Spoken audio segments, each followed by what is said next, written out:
Au président qui lui posait la question « Comment faisons-nous pour le manger ?», il a dit juste « Casser la croûte ».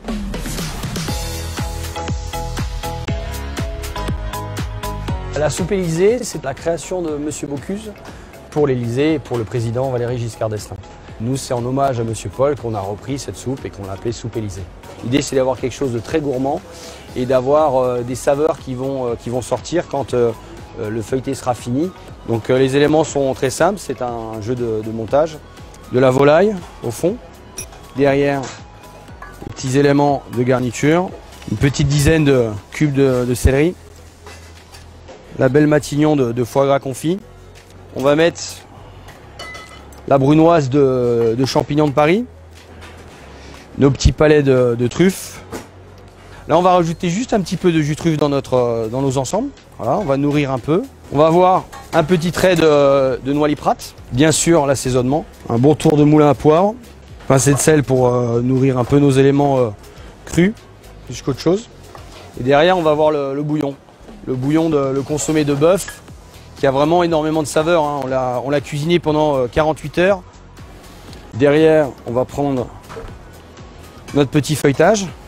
Je vais juste donner un petit coup de pinceau à cet ensemble. Le fait d'avoir un bouillon, ça pousse le feuilleté à pousser bien sûr, mais avoir cet effet de bombée.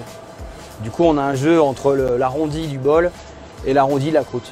Le secret, c'est vraiment la surprise que peut avoir le convive. Le goût et la saveur est enfermé dans ce bol et au moment où vous cassez, vous avez cet effluve de saveur qui revient vers votre nez et c'est juste sublime. Et ce parfum que vous avez en bouche, pour moi, c'est toute la gourmandise de la cuisine française. L'opération Goût de France, c'est un repas dans 3000 lieux, restaurants, espaces de restauration, 3000 chefs sur à peu près 5 continents. Et c'est rendre hommage à la racine de la cuisine française. Donc c'est un menu. Un menu, pourquoi? Parce qu'un repas, c'est avant tout un moment où on va s'asseoir et où on va prendre le temps. Il y a toute une histoire, on a des racines. Alors, nos racines sont bien françaises, mais toutes les petites feuilles, c'est tous les chefs qu'on a formés auprès de nous, qui ont été formés dans nos maisons. Ils vont former des jeunes qui vont avoir envie de venir voir ces maisons françaises. C'est la transmission.